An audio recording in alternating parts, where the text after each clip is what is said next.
And hi again, everybody. Welcome back to Sports Talk. Doug Miles and Don Henderson with you, coming to you on a Tuesday night this week, and lots to talk about in the world of sports. A busy weekend we just had, but a lot of sports news, particularly if you're into baseball. And down here in our area, Don, we had the Yankees coming down after that rain out on Sunday night. They waited for a while to get that to see if they could get that game in with the Mets. They never did, but the Yankees make that late flight into St. Petersburg. They play last night, and boy, that's the big story in sports, particularly up in New York today, right? Gary Sanchez. Boy, no question, Doug, about that. It is the big story. And two things. One, the Yankees did not get into Tampa for the game last night until 4 o'clock in the morning, as you indicated.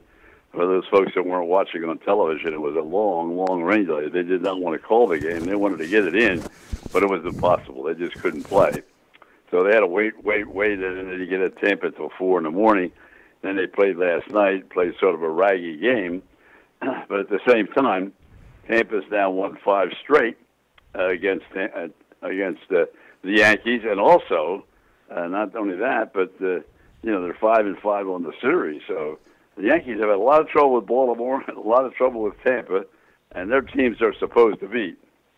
Yeah, I went in and out on that game last night. When I flipped it on after you and I talked on the phone for a couple of minutes, the Rays were up 4-1, and then I watched for a while. Yankees came back, made it 4-3. Okay, they're going to come back now, and then of course they give up 3 in the bottom of that inning, and came back, and then really the two big plays in that game though earlier was the Gary Sanchez, the passed ball where he didn't run hard to pick it up, and a run scored from second, and then of course in the 9th inning, not running hard to first base. So 2 plays that Sanchez criticized on.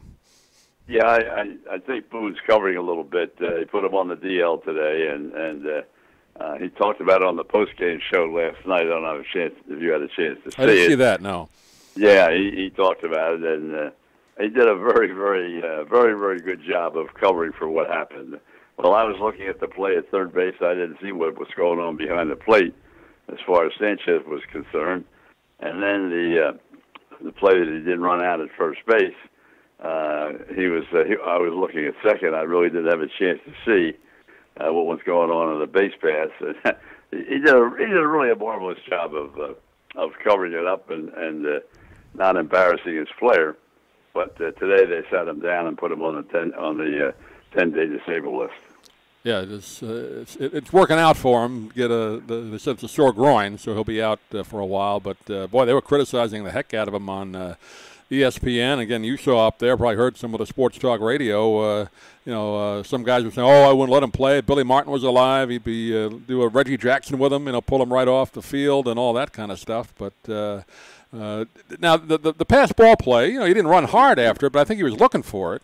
And then he threw to the plate, and the runner scored from second. I think the run to first base in the 9th inning, it looked like he was kind of jogging, and then he slowed down, and then he sped up when he realized he could have maybe beaten it out, and that run would have counted to tie it up. So that's the play that bothers most people, I think. Also in the middle of the game, which not many people have touched on, when he hit the ball down the left field line, which should have been, in normal circumstances, you'd at least round first base and make the left fielder make a real throw into second base. Yeah. I don't think it was a double because it was fielded very, very well in left field. But at the same time, he didn't even try. He just coasted down to first base and stopped.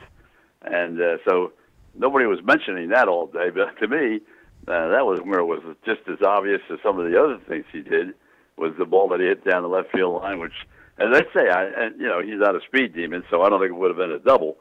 But he certainly could have made the left fielder make a play on it. Yeah. And he admitted after the game, I saw a clip where he talked, or I saw it was posted that he said, I admit I did not run out hard. So give him some credit there. Did you hear the longer form of that clip? I did. Yeah, I did. That was on the Late Show, and he was also on the pregame show with Susan Walden on the radio network just a little bit ago before they started this game tonight, and talked about some of the same things that we've been talking about. The groin thing really occurred in the first inning, and he thought he could play through it, and he couldn't, and he didn't want to come out of the game. The normal things that you would say, and so they just had to put him on the DL, move on, and unfortunately, he doesn't have a great work ethic. He's just not a guy that works real hard at the game, and he's got a lot of skill. He's a tremendous offensive player, and but I mean, Joe Girardi went through all this. What really one of the things that surprised me more on talk radio today, that nobody even mentioned that Girardi did everything in the world last year to try to get him to block balls, you know, in the dirt and all that type of thing. He doesn't have real good lateral movement, and you know, if you watch the game on a nightly basis, I mean, balls bounce off his glove. There may not be anybody on base, but I think he's got. I think they said 10 pass balls already, and you know, and you know, let's face it, in New York, he got a couple of gifts that would have been pass balls that didn't call pass balls. So he's probably got 12 or 13 realistically, but he just doesn't have great lateral movement, especially going to his right. He tries to backhand the ball a lot of times, and one of the few good plays, to be honest with you, was one he did make last night. He did reverse the glove. He did go in and move out a little bit and you know, block the ball with his glove and the chest protector, and not try to backhand it. So you know, he did do that last night. I'll say that for him. But he's just never going to be a Gold Glove catcher. He's no Johnny Bench as a defensive catcher. We can say that. He's not Johnny Bench. And, but offensively, he has a good bat, so you got to give him credit there. But as they were saying during the course of the day, and you have to give the devil his due. He's got 20-plus home runs. He's got 42 RBIs, and he's missed a heck of a lot of games. Right. There aren't many catchers that have those kind of numbers. And even what's he hitting? 186, I think. I haven't seen whether he's come up to plate yet. I don't think he has, but I think he's hitting 186. I think last night when he made the last stat of the game. So he's got tremendous offensive capability, and he's just going to have to find a way somehow to get a better work ethic. And he was on that DL for all that time, and he came back heavy. You know, you'd think he would have lost a lot of weight, tried to, you know, really be in good shape when he came back, and he didn't do that either. So, you know, he's got a lot of things going on that he's got to correct. And the thing about this, again, if he's playing for the, Kansas City Royals and it's a game against the Twins and he does this, nobody cares. So it's New York. That's why it's such a big deal. Well, and especially you're playing against Tampa, a team that you're supposed to beat, and they're just having all kinds of trouble with Tampa and Baltimore. Oh, sure. And, the Red Sox, I think, somebody said somewhere today, and I get it, they're like 14-2 or something like that against those teams. And the Yankees are 4 games back in the loss column. If they were just, close to being even with those two teams, they'd have a chance to be right there with the Red Sox, but they're not. Red Sox just keep winning. 40 games over 500 going into tonight, the Red Sox. First time I saw somewhere in 70 years. 1949, my boy. Yeah. I remember 1949 very well. And out there, the Red Sox were doing the same thing, and then the Yankees took them out. But is that the year the Yankees came back from? They came back from they were way behind in that division, right? Or the league back that year. The Yankees. Last game of the season, if I remember correctly, 1949. I didn't look it up after I heard people talking about it. I think they played at Yankee Stadium, and the Yankees won the last game and went to the World Series in 1949 against the Dodgers. But same situation. It could come down to that again this year. Yeah.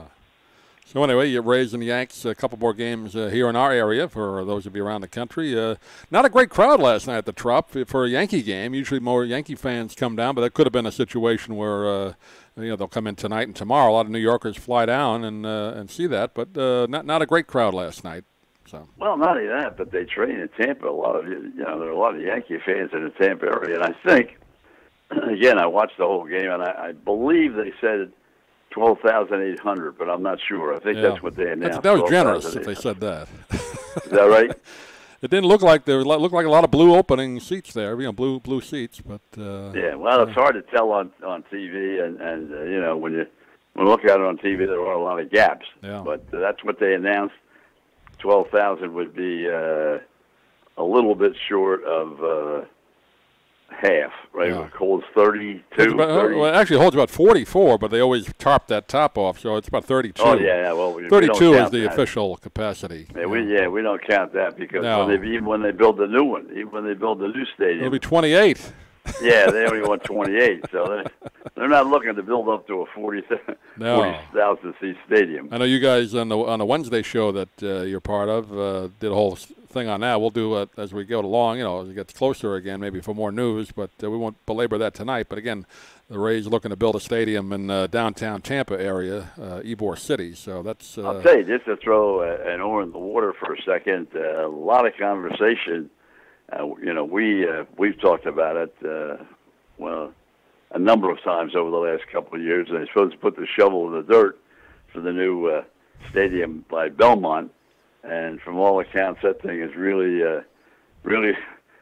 like they do in New York. It's really a lot of conversation and nothing being done. No dirt yet, huh? They're going to play 20-some games at the old Coliseum this year.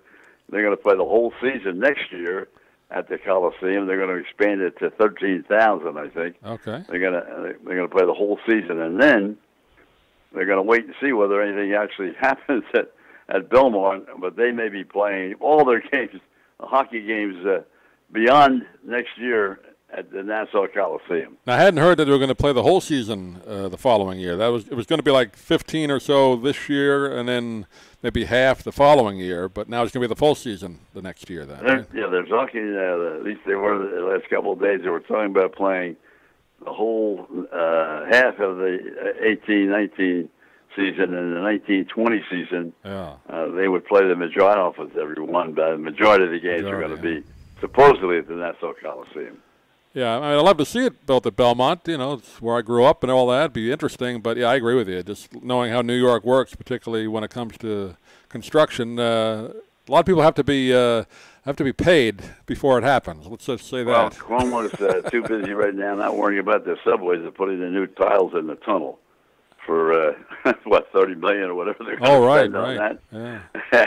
So they have a lot of problems in New York right now. Yeah, who's going to pay for that stadium? Yeah, just like down here, who's going to pay for the Rays Stadium? The team didn't mention anything about that when they made their presentation 2 weeks ago. So no, they did not. So we'll follow that. One other baseball note before we move on. Manny Machado, a guy you and I have seen in Sarasota the last several springs as we cover spring training with the Orioles. No surprise, it's been talked about. And, of course, since we last talked, he goes to the Dodgers, and the Orioles continue to be bad. Yeah, the Dodgers gave up 5, but not really many names there I even heard of that they gave up. No, not very many, and some 25-year-old, and I don't know. It's going to be very interesting. I would have thought that they would have gotten one, player that could be on the roster for the Orioles right now, and then maybe 4 others. But they really got no one. They got nothing. At least so we'll have to on wait paper, nothing. Yep. Hopefully, from their standpoint, that 1 or 2 of these guys does develop into a player, but. Not a great trade from my standpoint. I know our friend, your friend more than mine. I've met him a few times, but Lee Thomas. They may not want to talk right now, but if you get a hold of him, see maybe we can get him on, ask him what's going on. But they probably want to talk with a losing record.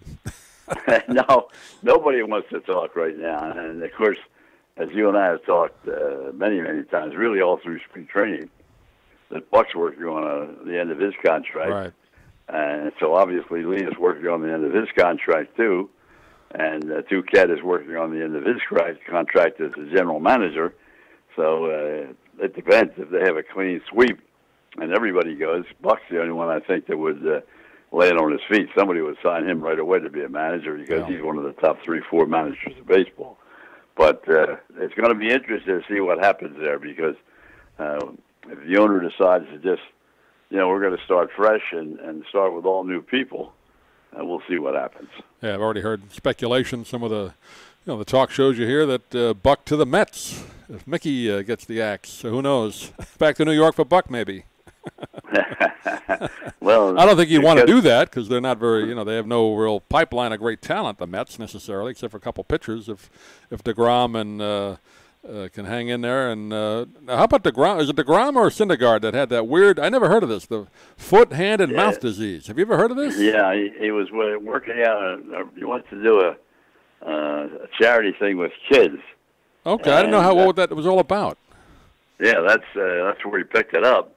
And he pitched 5 innings the other night, and by the time the 5 innings, He was You know, tired. he was so weak. Yeah. Yeah, tired and weak. They took him out, and that's when they found out that, man, you know, it's just one of those things. You know, it's like going to a school, and you know, if you and I go into school, you got a great chance to catch a cold or catch something because the kids all have it. Yeah, but this was very unusual. I've never even heard of that. I've heard of hoof and mouth disease in animals, but I've never heard of that for people. No, I agree 100%. I've never heard of it either. But maybe it was called something else years ago. I don't know, but that's a weird. It must be like that because that was one of the terms they were using, like hoof and mouth disease. So, listen, I'm no doctor. I know nothing. I don't know anything about anything anyway, but I certainly don't know anything about that. Anyway, that's just the sidelight there. I thought that was strange, but anyway, we'll move on from that. And I know you and I like to talk media stuff, and there was a couple of big, huge media stories in New York. We'll talk about this one first. The New York Daily News, a paper you and I both grew up on, I'm sure. I grew up on it. My dad would bring it home every day from work. That's how I kind of started reading the sports section first. And they slashed their sports staff, just the sports staff alone, from 34 to 9. I think they cut a bunch of other people too, but man, I don't know. There's nobody left there. Well, a year ago, you remember they made some serious cuts then. Yeah, and they did it then. Sold the paper for $1. $1. And they lost $30 million so far this year. And they decided to come in and clean house.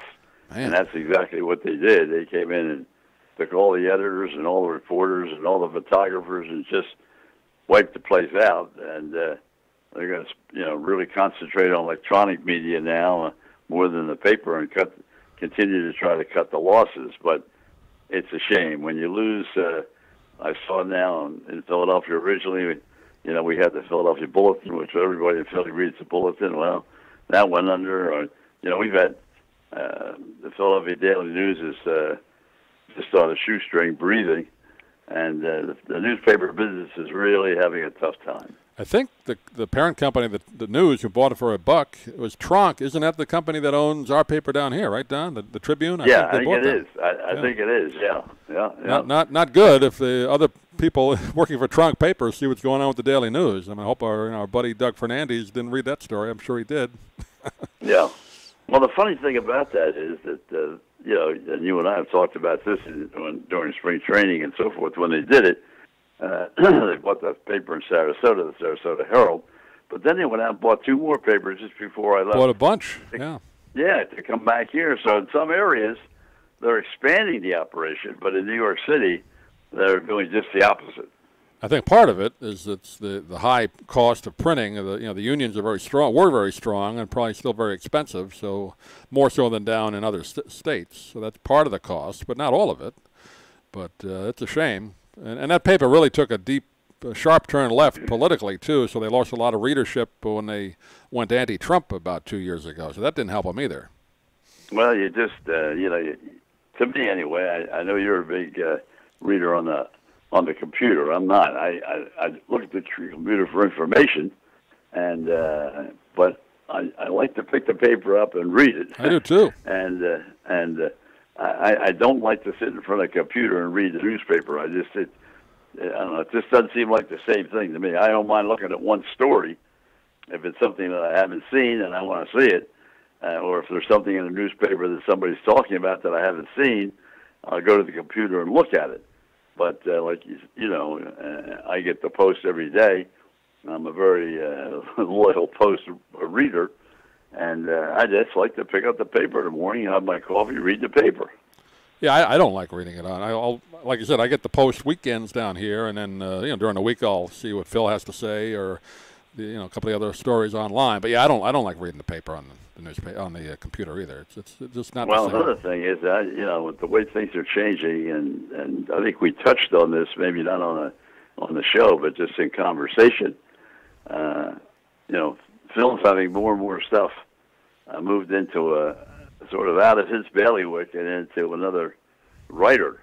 So it's going to be interesting to see whether Mushnick is going to continue or whether he's going to be phased out too. Yeah, he covers, for people not aware, the sports media in TV, radio up in New York and nationally, but in the paper. He's been doing that for years. He was a hockey writer before that.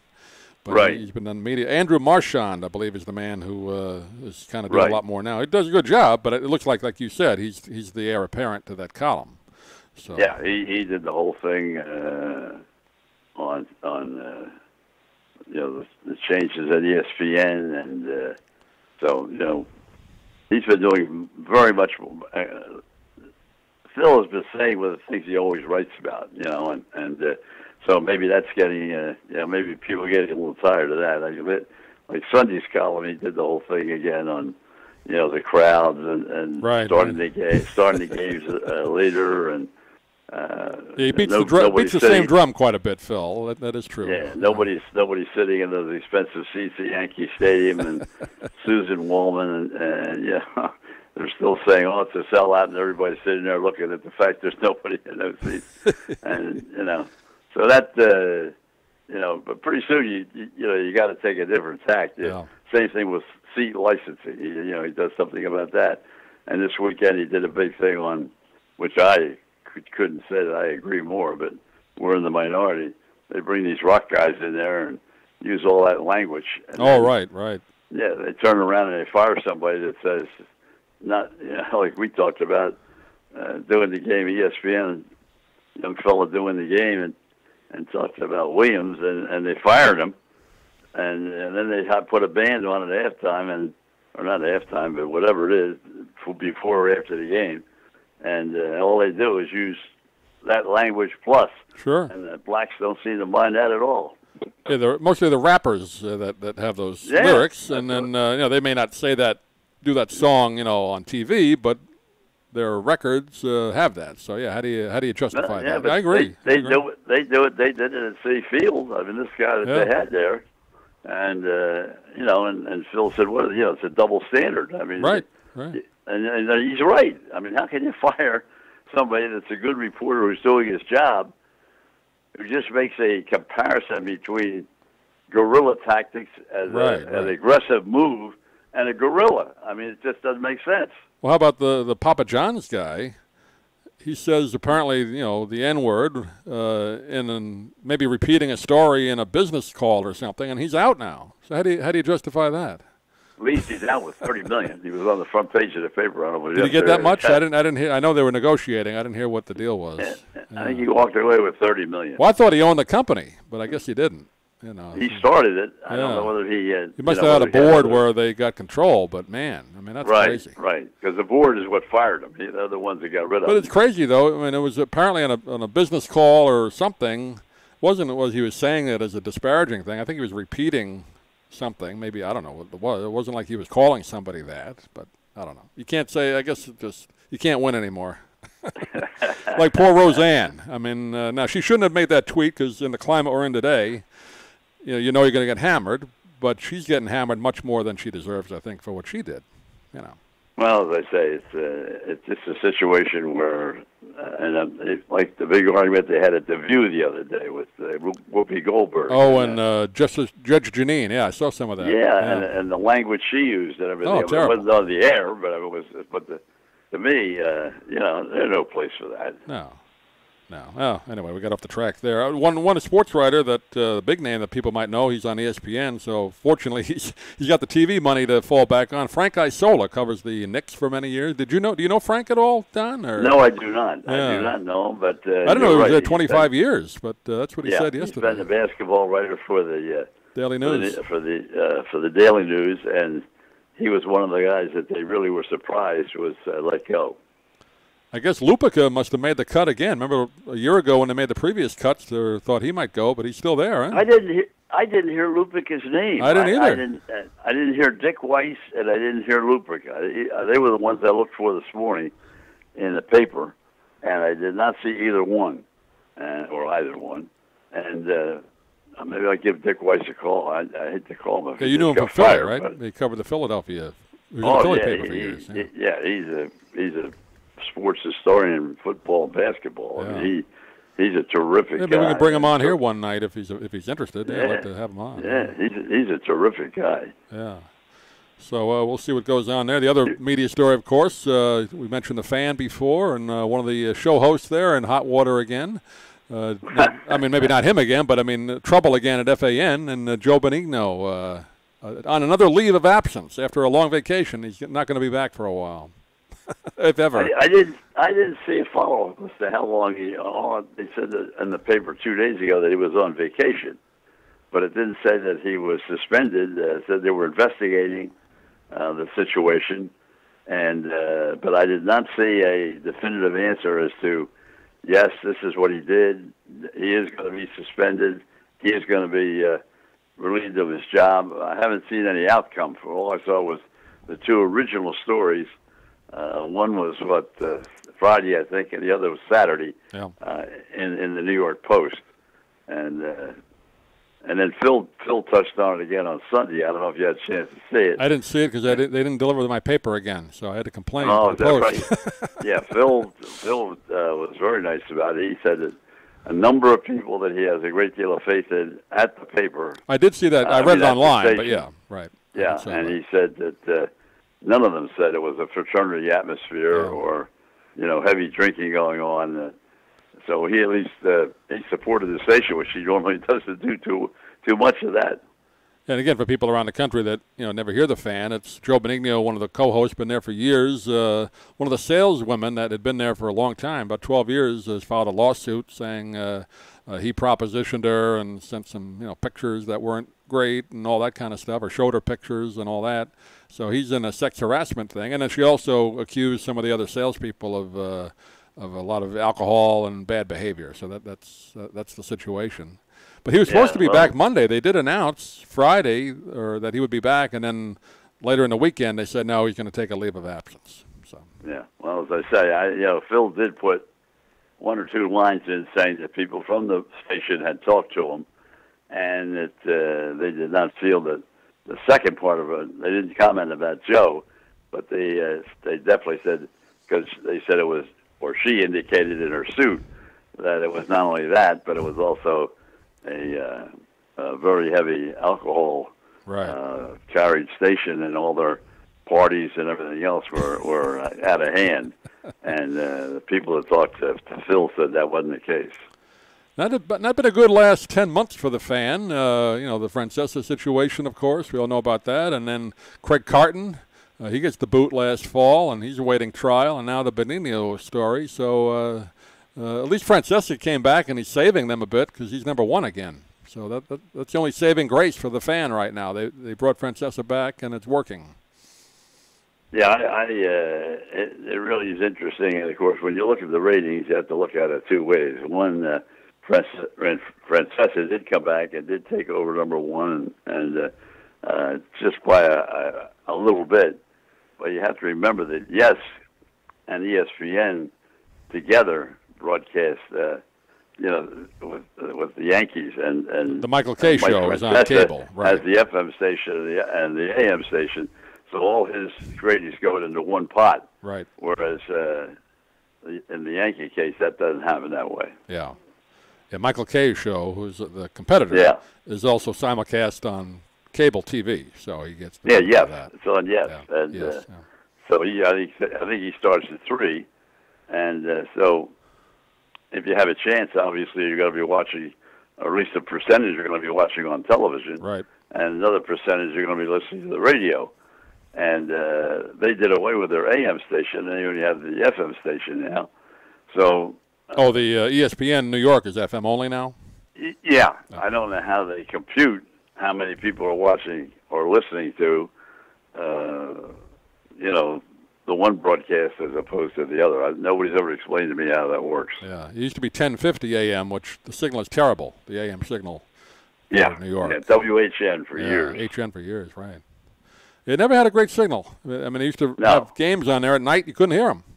Yeah, they had a very poor signal, and that really what saved the Fan. They talked about, what happened in the early days when they first came on the air. Well, it wasn't just the talent that they had on the air, although it wasn't very good.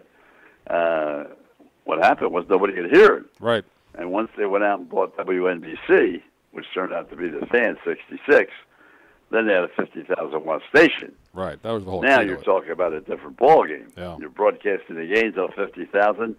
You're doing all the shows on 50,000, and it's like night and day. Yeah. So I give a little credit to the people that made the decision from an executive standpoint to get away from WHN and get into WNBC and take over that signal for 50,000 watts. Yeah, and of course Imus in the morning spearheaded it because he brought in the advertisers early on, so that helped too. So yeah, well, they carried him over. He was the only. I think he was the only one. Wasn't he? I think he was the only one. He was doing mornings there, wasn't he? Yeah. Yeah, he was doing mornings. Yes. Yeah. So that's what's going on. He was doing mornings until he got into the trouble with the girls' basketball. Oh no, he was already at 66 because he was doing the rock show. He stayed at WNBC.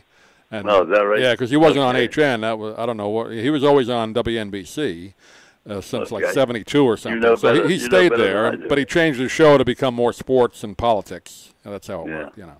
Yeah. So, but anyway, that's what's going on. One other media thing I saw today, the other day actually, our friend Brent Musburger is going to do the Raiders radio play-by-play. I thought he was going to retire to Vegas to do he does a gambling show out there on radio, but he's going to do back in the football booth. So.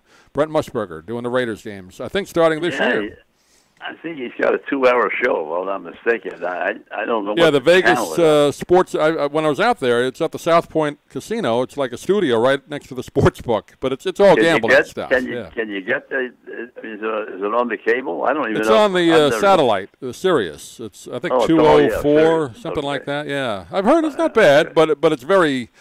Point spread oriented. How the odds and all that. That's what the whole point is. He I think his nephew or somebody in his family, put this together, and he's like the big name behind it, and it's been doing pretty well from what I understand. But he's going to do radio play-by-play for the Raiders. I saw that today. Yes, he is, and Brent was always in his background. He was a kid a lot from the time Jimmy the Greek on in the early days. Yeah.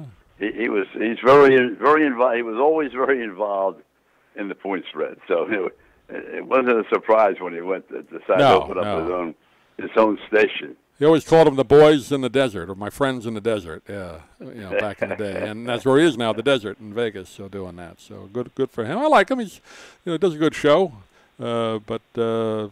I guess I don't know how old he is. He's been around a while, but he's good for him. The voice still sounds the same, so good for him. And they said the other day when they talked about getting the job with the Raiders, I said how old he was, but to be honest with you, I just don't remember. Yeah, I think in the 80s somewhere. Yeah, maybe late 70s. I don't know if he's 80 yet, but yeah, but the voice sounds the same, so why not? Good for him. Yeah. You're gonna have to hit your Google and get the answer. Yeah, we'll look it up. One other kind of sad note, a guy that coached up in our neck of the woods in New York for a while, but he's been all over. Tony Sperano dies, 56 years old. That was kind of a sad thing. That was yesterday, I guess, or the day before. Over the weekend he died. Yeah. I don't know if you ever talked to him or in one of these coaching things, but yeah, he kind of that short, stocky guy. He was on 9 or 10 different teams in his NFL career. Yep. You're exactly right. The Post did a nice story on him yesterday, and you say he was with a heck of a lot of teams. It was the Eagles for a little bit of time. Eagles, Dolphins. He was the head coach for a while. The Jets he was with for a while, and now I didn't know where he was, but he was with the Vikings. He was going to be the Vikings defensive line coach, I think, this year. Well, as I say, I thought it was kind of weird, though. The story I read originally didn't say what he died from. I figured a heart attack, but apparently he was in the hospital a couple of days before that with chest pains. They sent him home, and the next day he's dead. So something going on there. That's not right. I can't give a definitive answer because the story that I saw talked about a passing, but did not mention whether it was a heart attack or whether it was exactly what it was. Yeah. So I can't add anything to that. Yeah, but I mean, there's the little part I saw there where he checked himself in to have chest pains, and they said apparently, I guess, go home, and that was it. But anyway, only 56. That's you don't like to hear that. Too young. Yeah.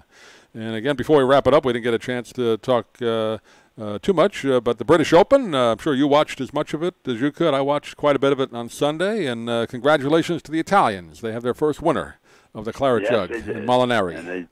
And I'll tell you, Molinari was the steadiest and best performer on the day. I watched the whole thing from early in the morning. Well, I'd watched the whole thing from when it started on Thursday. As you know, I love that golf. I think it's great to watch. And, Tiger got into first place. He was 7 under, and had the lead for about 38 seconds, and then had two bad holds, a bogey and a double bogey, and took himself out of it. And I think he probably felt worse than anybody else when it was over because he had played so well for 70 of the 72 holes, and then the two holes beat him. And they weren't necessarily the two toughest holes. And the other thing was he got a great break, his drive on the one. I can't remember whether it was 15, whether it was 13. I can't remember which hole it was. And hit the spectator and came all the way across. It would have been way, way, way away from the green. It hit a spectator, but unfortunately it got right in the lip on the top of the trap. And he tried to make a spectacular shot, and it fell short. And then when he chipped past the cup, and then two putted. So double bogey, and that was really what took him out of it. But Molinari just kept steady, kept playing. No bogeys, just kept getting those pars.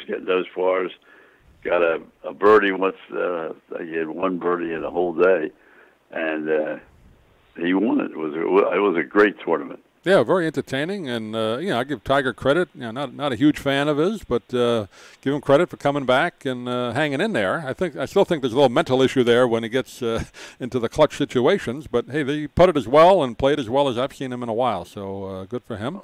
But yeah, I agree with you. Molinari guy just was so calm going down the stretch. No problems at all. The only emotion even to a minute degree was when he dropped that last penalty, 18th. Right. And he put his fist up, he gave it a pump. But all during the day, if he made a putt or if he hit a shot, I mean, you talk about a guy that was stoic and didn't make any, never a negative look, never a positive look. He just kept going along and playing one hole at a time, and that's the way you're supposed to do it. And he showed everybody how you do it, and that's what he did. And I thought it was kind of interesting, though, or maybe not interesting, but it's different. Did you notice, Don, that it seemed like Johnny Miller didn't get as much airtime as he usually gets? They cut to Tirico and a couple other people for a while. He didn't seem to get as much airtime. Maybe it's just the part I watched, but did you notice that? He wasn't quite on as much. To me, they have too many people. Yeah. I've always, I know you can't work from, using their I know you can't do 8 hours straight, but you can't do 2:30 in the morning until 5 in the afternoon. It's impossible. But coming down the home stretch, I agree with you. I would like to see Johnny Miller doing the closeout. I think I just think he's one of the best analysts of any broadcaster in sports. It just seemed like he didn't get as many opportunities, whether they decided not to go to him or he didn't say anything, but he was very low-key and didn't really say much. Yeah, the summation at the end, he did a little there, but you're right. Normally you see him all the way through, and he makes comments. Usually he comes in from the 9th hole to the 18th hole. Right. And you're right, that wasn't the way they did it this week. And as I say, I really appreciate his work because I think he's really honest. I mean, he tells you exactly what he thinks, is going on, and so I think he does a terrific job. But we'll see. I don't know. They just had too many people for me. way too many. And nothing against Mike Tirico. I don't know the man, but you really don't need another host there. You already have two people that are your lead announcers. Why do they keep going to him? And it doesn't make any sense to me. But what do I know? ESPN now. He's the lead guy for football. NBC, yeah, he's on everything with NBC now. So. And the Olympic Games and all the rest. So, you got to give your lead guy when Costas was the lead guy. He got it all. You go down to horse racing, for instance, and he's the guy that does all the presentations at the end and all. He does a good job. I'm not trying to be negative about it, but I mean, it is too many voices. You don't need that many people. Guy, they want to have him on. They want to have him on the air as much as they can, and get as much publicity for the other shows. It just doesn't add anything when you have too many voices. It's just too much. But you and I. People don't care about that kind of stuff, I guess, except you and me. Well, the thing is that and I've come to realize now more so than ever. Because I have the Yankees on now, but I don't have the sound on. I don't necessarily listen to the games anymore. And if you're out in a restaurant or you're anywhere, you don't hear anything. I mean, there's no communication between the the broadcast of you sitting at a table or the bar. You just see the picture. And so I don't think it's as important. For instance, if you're listening on the radio, it's still the old days. You know, you have to set the picture. Right. But on television, 90% of the time, they're not even talking about what's going on. No. And don't get us started on the Sunday night broadcast. They just talk and talk. It's brutal. Well, ESPN I'm talking about. They just go on and on and on. But anyway, one other golf note, Don, I don't know if you saw it. They're going to move the PGA starting next year to, I believe, May, right? Right after the Masters. And it'll be Masters first, PGA second, U.S. Open third, and then finish up with the British Open. So that's interesting. I did not. I just heard that the other day. They announced last year that they were going to move it because they wanted to have. They felt that they were too far at the end of the line. Yeah. And all you had after that was the FedEx Cup. I mean, major thing was the FedEx Cup, and then you got the Ryder Cup going in there now. But so they said they were going to move it to make it more compatible to all the other tournaments, and was fine with me. I always like to see the PGA at the end anyway, but if they have it in May, that's great with me. Yeah, they're going to cut one of the. I'll watch it no matter where it is. They're going to cut one of the playoffs rounds out too. I think they had 3 or 4 before. Now that's only going to be 3. They want to get the whole golf season done before Labor Day because football, kills the ratings for golf. They think right. It probably does. Exactly. But yeah, I believe it's starting next year. I heard that right during the British Open earlier in the week. They said they passed it. So I believe it's in St. Louis. I think this year. I don't know where it is next year, but they're going to move it. I believe starting next year to May. So because they moved that other tournament, the Players Championship, back to March. That was the big one in May, but now they're going to move that back to March. So that's part of the Florida tour now. Florida tour now, yeah. I think there'll be 4 or 5 in a row in Florida starting next year too. The other thing they talked a lot about was the driver that McIlroy uses and his whatever that, and that they had taken the 30 drivers to test. And 14 of them were the kind that McIlroy uses, and I don't think they were illegal, but they were doing something with Oh, really? I didn't hear that. Okay. Yeah, and they never did say exactly what it was. Huh. And but I'll tell you, did you see that 400-yard drive? Yeah, and I had wind behind him, but 400 yards. I mean, with a 500-something yard hole, and it hits his drive, and he's only about 140 yards from the green. Well, those fairways, I mean, they were all brown, and they ran like an airplane runway. So yeah. But still, 400-yard drive. Yeah, that's a Holy lot. smokes. Yeah. Well, anyway, that'll wrap it up for tonight, and we'll join you again next time. Hope you join us again here on Sports Talk. Don Henderson and Doug Miley. Again, we want to send out our good wishes to our buddy Tommy Gilbert, who we do a show with on a Wednesday, so we'll hopefully get an update tomorrow on that. Give him our best. I'll do my best tomorrow morning to Franco, of course, is the executive producer of the show, as you well know, and he usually sends us information not only about tomorrow night's show, but also sends us information about Tommy. But I haven't heard anything in the last few days, and he did the last week's show from the hospital, so we're hoping very much that he's out of the hospital and able to participate tomorrow night. Yeah, people can check the show out. It's called Fighting Words Radio Network. You can get that on Blog Talk Radio. It's every Wednesday at 7:30, so check that out. You can hear Don and a bunch of guys talking Tampa and Philadelphia sports in addition to the national sports scene, so I want to give that a plug. But yeah, our best thoughts to Tommy. Don, have a good rest of your week. Give our best to your daughter. I know she's been going through some things, but we're thinking of her too, and we'll talk to you next time. Okay, partner.